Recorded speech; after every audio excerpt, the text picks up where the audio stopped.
E aí pessoal, sou o professor Igor, mestre em História, e este é o canal História Super Sincera.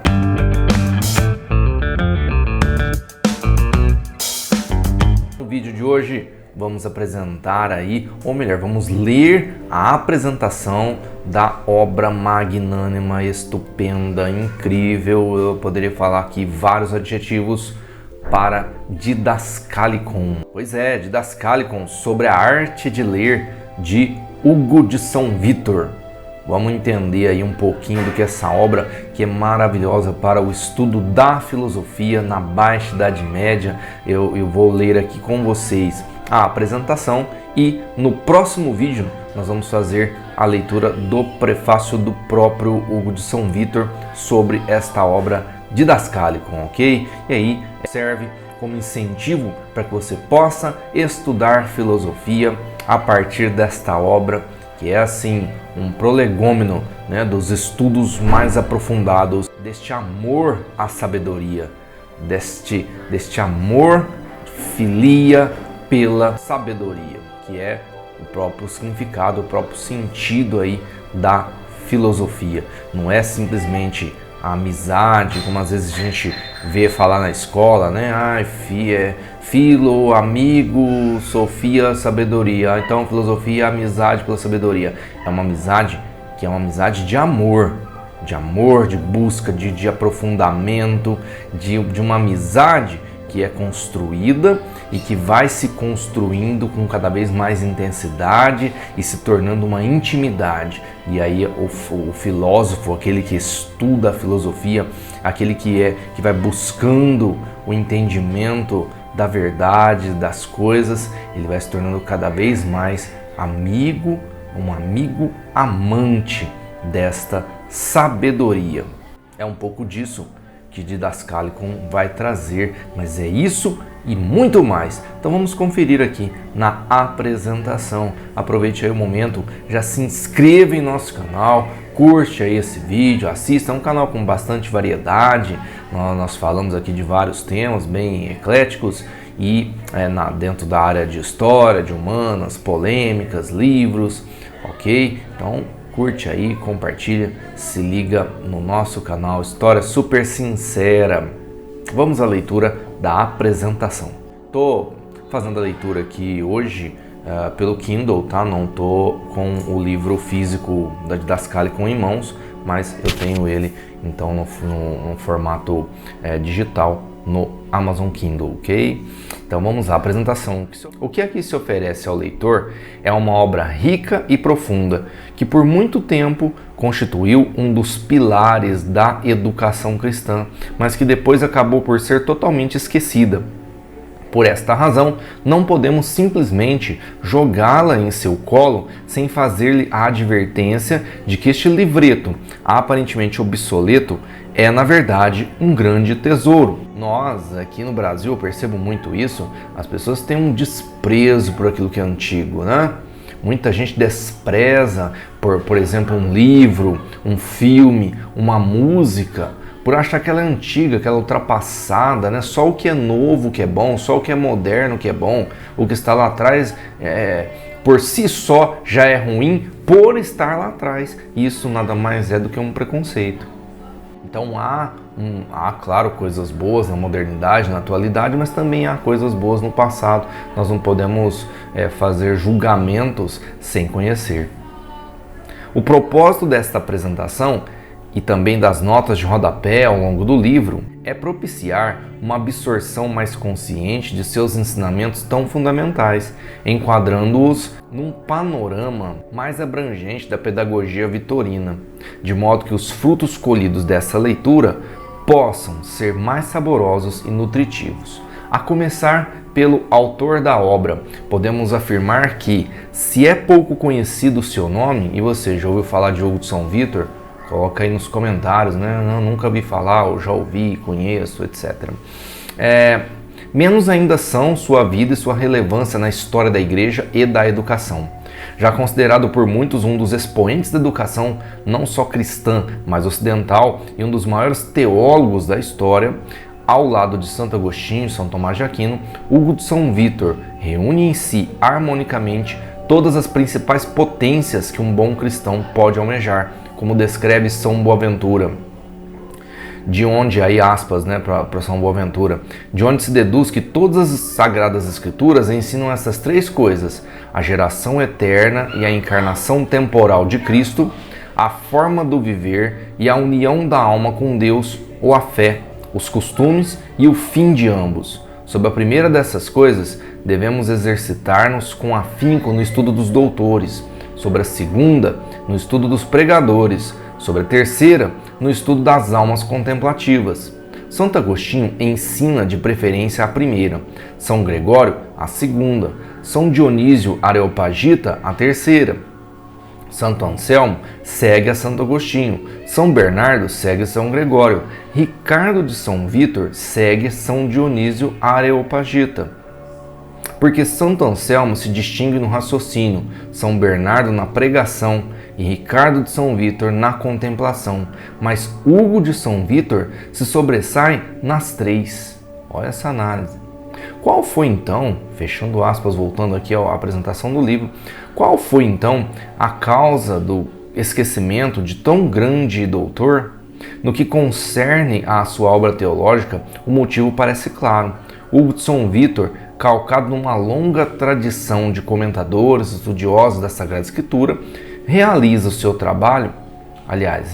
com seu trabalho uma nova façanha: reunir num único livro tudo que o cristão deve saber de fundamental sobre os mistérios da fé, ou seja, tudo aquilo que antes estava disperso nos muitos comentários dos santos padres e dos teólogos subsequentes, foi sintetizado numa única obra, com uma unidade perfeita, de tal modo que esse tipo de escrito veio a se tornar a nova prática do estudo da teologia. É o que se posteriormente chamará de Suma Teológica. Ele mesmo descreve, olha aspas aí: por isto reunimos nesta obra uma suma de todos os mistérios da fé, para que a alma, firmando-se em coisas certas, pudesse conformar-se e unir-se às mesmas em sua intenção, a fim de não ser tragada sem direção e sem ordem pelos vários volumes e lições das Sagradas Escrituras. Portanto, o que Hugo de São Vítor fez foi nada menos que lançar as bases e o modo de fazer daquilo que São Tomás de Aquino levaria à perfeição. E foi justamente isso o que fez com que o seu De Sacramentis Fidei Christiani deixasse de ser copiosamente lido, dando lugar à Suma Teológica de São Tomás de Aquino. Quanto ao âmbito da educação, seu esquecimento não foi algo individual. Na verdade, toda aquela educação que gerara tantos sábios e santos ao longo dos séculos foi progressivamente abandonada devido ao novo esquema educacional centrado nas universidades. Fica evidente logo nas primeiras páginas do Didascalicon que Hugo de São Vítor não visava formar pessoas para desempenharem certas funções garantidas pelo futuro diploma, mas para alcançarem o último degrau da sabedoria, a contemplação, com a qual, segundo ele mesmo, tem-se um antegosto nesta vida do que será a recompensa futura das boas obras.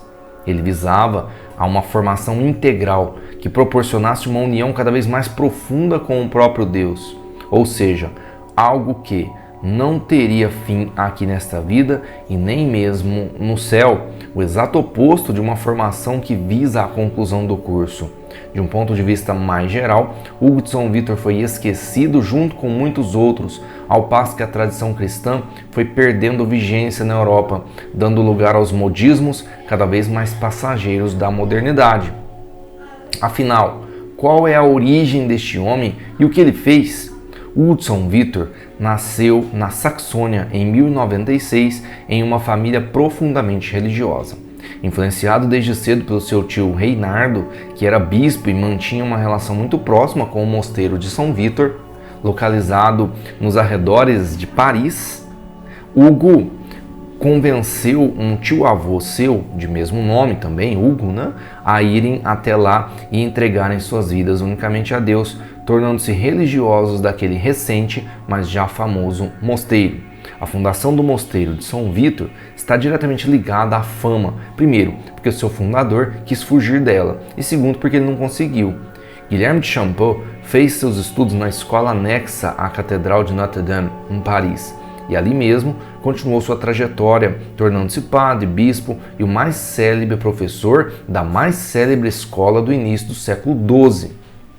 Ao chegar ao auge da fama, Guilherme percebeu ser outro o caminho que Deus queria para ele e fez a inesperada escolha de largar sua cátedra e sua fama para se isolar nas proximidades da capelinha de São Vítor, afastada do centro movimentado de Paris, e viver uma vida ascética e de maior comunhão com Deus, optando por vestir o hábito agostiniano. Porém, alguns de seus alunos, sedentos pelos ensinamentos de seu antigo mestre, seguiram-no e o encontraram. No começo tomavam aulas semanais, mas a frequência foi aumentando e com ela o número de alunos, e Guilherme viu-se obrigado a tomar uma atitude. Por volta de 1108, dando-lhe o nome da capela onde se reuniam, ele funda, com uma escola anexa e sob a regra de Santo Agostinho, o Mosteiro de São Vítor. Essa mesma fama atraiu o jovem Hugo, que levou consigo seu tio-avô, o qual acabaria por ser o maior financiador das despesas da grande igreja do Mosteiro de São Vítor. Hoje, infelizmente, a igreja e o mosteiro já não existem, foram destruídos durante a Revolução Francesa. Lá, Hugo continuou os estudos que havia começado em sua terra natal e ordenou-se sacerdote. Em 1125, tornou-se professor da escola anexa ao mosteiro. Em 1133, diretor. Logo depois, tornou-se também o prior do mosteiro, tendo sido consagrado bispo. Faleceu em São Vítor em 11 de fevereiro de 1141. É realmente incrível tudo o que Hugo fez em apenas 45 anos de vida. Além de todas essas funções, dirigindo tantas almas, ele escreveu inúmeros tratados, livros e opúsculos acerca dos mais variados temas, desde teologia, moral e mística, até gramática, pedagogia e geografia. Sua obra ocupa 3 volumes da Patrologia Latina de Mignet. Em 1154, o cronista Robert de Torigny registrou: o mestre Hugo escreveu tantos livros que não haveria modo de numerá-los de tão espalhados que estão. Um dos pontos mais interessantes a ser ressaltado na sua produção escrita em relação à esfera pedagógica é que Hugo de São Vítor fazia de fato o que hoje os teóricos dizem ser a grande novidade da educação contemporânea: colocar o foco de aprendizado no estudante. O que parece inovação é, na verdade, um simulacro do que já se fez durante séculos, desde Platão até Hugo de São Vítor. Hoje podemos encontrar inúmeros livros que dirão aos professores como centrarem-se no aluno, mas Hugo de São Vítor se dirigia aos próprios estudantes. O leitor-estudante é o interlocutor do didascálico. Para Hugo, era absolutamente claro ser o aluno a causa eficiente do processo de aprendizado. Portanto, o Didascálico não é um livro sobre como ensinar, mas como aprender. E quanto falta, para nós, professores, estudantes das mais variadas áreas, entender como é que se aprende. Como que aprende? Não é sobre didática, mas é a própria didática aplicada, uma verdadeira aula, por assim dizer, a todo aquele que procura percorrer esse caminho que conduz à sabedoria. Os resultados destes modos diversos de encarar a pedagogia são também diversos. O primeiro, centrado no mestre, tende a tornar-se uma transferência mecânica de conhecimento do professor para o aluno. O segundo, centrado no aluno, tende a tornar-se uma aventura do espírito. Nós já sabemos da ideia dos medievais, também dos antigos, de que a verdadeira educação acontece quando o estudante, o educando, é aquele que aprende a autoeducação. Ele mesmo descobre os caminhos para se educar. A escola centrada no mestre só irá produzir um discípulo melhor do que o mestre por acaso, quando o discípulo, apesar do método utilizado, puder fugir espontaneamente às regras dessa pedagogia. Agora, a escola centrada no aluno tende a produzir, por sua natureza, um certo número de alunos melhores do que o mestre. Consequência destes fatos é que os professores da escola centrada no mestre são, no que depende da escola, a cada geração, possuidores de um nível cada vez mais baixo. Enquanto que na escola centrada no aluno, e aí eu já faço um parênteses, né? O quanto que nós vemos o comentário, né? Cada geração que aparece está pior, cada geração de alunos que aparece é mais difícil, a pessoa tem menos conhecimento, menos vontade, enfim, mais desinteresse. Qual será a causa disso? É algo a se discutir. Enquanto que na escola centrada no aluno, a tendência é oposta. Obras filosóficas e sínteses deste porte ainda surgem hoje em dia, mas a diferença é que hoje em dia elas aparecem apesar das escolas, enquanto que na época da escola de São Vítor e na época em que Aristóteles estudou com Platão, elas surgiam por causa das escolas. O tipo de gênio que havia em Newton e em Einstein foi desenvolvido por eles próprios, sem que, entretanto, o soubessem desenvolver em seus alunos. Na escola de Platão, o gênio do mestre soube reproduzir-se em Aristóteles, e na de São Vítor, o gênio de Hugo soube reproduzir-se em Ricardo e, menos diretamente, em diversos contemporâneos que reproduziram seu sistema de ensino. Neste caminho que aí terminou aqui, né, o trechinho do artigo Princípios Fundamentais de Pedagogia, que é baseado aí na obra de Hugo de São Vítor, certo? Neste caminho que visa a sabedoria, a última ciência a ser adquirida é a ciência sagrada, que tem na Sagrada Escritura o seu alicerce. Hugo pertence a uma tradição que começou mais explicitamente com Orígenes, na qual o caminho rumo à sabedoria está no estudo dos conhecimentos mais profundos da Sagrada Escritura. Assim diz Cassiodoro, a quem Hugo de São Vítor tinha por mestre. Esta talvez seja a escada de Jacó pela qual os anjos subiam e desciam, e feliz será aquela alma a quem Deus conceder formar-se na intimidade deste caminho. Mais feliz ainda será aquele que nele souber indagar pela inteligência da vida, aquele que, sabendo despojar-se dos pensamentos humanos, souber revestir-se do discurso divino. Para estes sábios, compreender a palavra de Deus é o caminho mais eficiente para se unir à palavra viva de Deus, o Logos divino. Afinal, para Hugo, a filosofia, a amizade com a sabedoria, é uma participação na própria sabedoria divina. Então essa filosofia de Hugo de São Vítor, essa amizade pela sabedoria, esse amor pela sabedoria, essa sabedoria é com S maiúsculo, porque ele entende que essa sabedoria é o próprio Deus.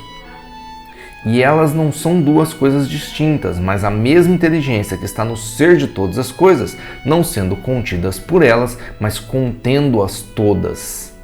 Muitos especialistas em educação podem achar que este ensino, com esta finalidade, este caminho, é na verdade um tipo específico de escola, adequado para determinados fins. Para Hugo de São Vítor, porém, esta é a verdadeira e única escola. Tudo que não se direcionar à sabedoria é um simulacro de escola, de aprendizado, uma deturpação do uso da nossa inteligência, a qual nos foi dada por Deus para, acima de tudo, contemplarmos Ele próprio. Esta é a verdadeira e legítima finalidade da escola.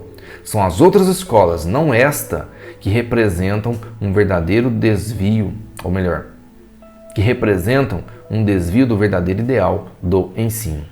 Por fim, a última advertência que faço ao leitor é que não se espante se o texto às vezes lhe parecer demais sintético ou obscuro. É praticamente impossível, presta atenção nisso, hein, você que chegou até aqui nesse vídeo, é praticamente impossível em uma primeira leitura e sem qualquer mediação compreender com profundidade os escritos filosóficos deste glorioso período, considerado por muitos o apogeu da educação cristã, que culminou, enfim, em São Tomás de Aquino. Nossa ignorância é tão sobrepujante que a princípio nos parece estarmos lendo algo errado, ou incompleto, ou fora de ordem.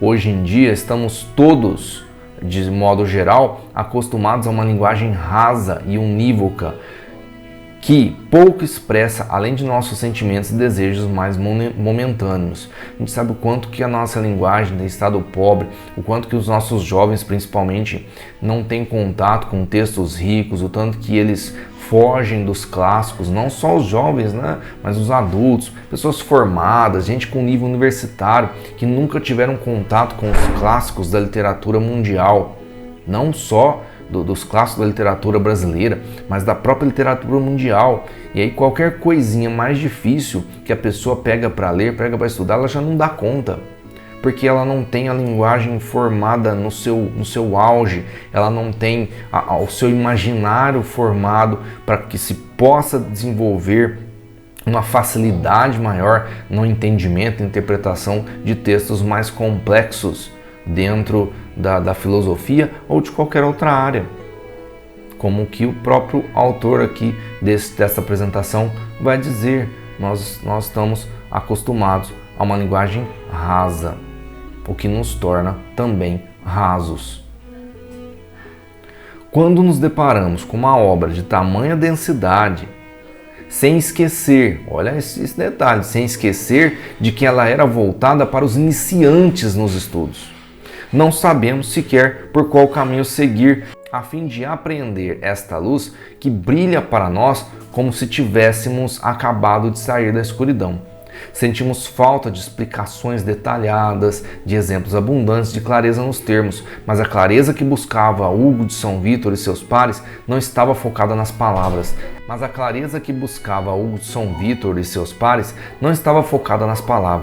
na própria realidade e na sua compreensão. Se não tivermos isso sempre em vista, jamais compreenderemos o que ele está querendo nos mostrar através de suas palavras. Que este possa ser o objetivo do leitor com este livro, iluminar sua compreensão do mundo e de sua própria vida. Que além de uma fonte de informações, este escrito seja uma porta que se abre para o aperfeiçoamento, cujos frutos são de valor inestimável, como nos diz o próprio Hugo. Quem quer que se entregue ao estudo da sabedoria ou da ciência divina, conhecerá o fruto do seu aprendizado mais pela experiência do que pelo documento ou conhecimento alheio. Nela, a alma possuirá o bem da ocupação honesta, o amparo da meditação, o estímulo da oração e a luz da suprema contemplação. Ali será formada no exemplo da santidade, será instruída no exercício da virtude e se fundamentará no exercício da boa obra. Ali, rejeitado o engano da falsidade, expulsa a malícia da iniquidade, será conduzida ao verdadeiro e ao perfeito conhecimento da verdade e amor da bondade. Nela será fortalecida para não desanimar diante da adversidade. Será confirmada para não desviar-se na prosperidade e aprenderá a recordar-se do passado e a acautelar-se com o futuro. Esta apresentação a esta edição de Didascalicon foi escrita por Roger Campagnari, em junho de 2018. Tá? Este último trecho aqui que a gente leu, são palavras de Hugo de São Vítor, estão no prólogo da sua obra Simbologia de Ambos os Testamentos. Okay? Mais uma entre tantas e tantas obras escritas aí pelo Hugo de São Vítor. Como nós dissemos, no próximo vídeo de uma sequência de vídeos aqui de Didascalicon, nós vamos fazer então a leitura do prefácio escrito pelo próprio Hugo de São Vítor para esta obra Didascalicon sobre a arte de ler. Valeu, até o nosso próximo vídeo.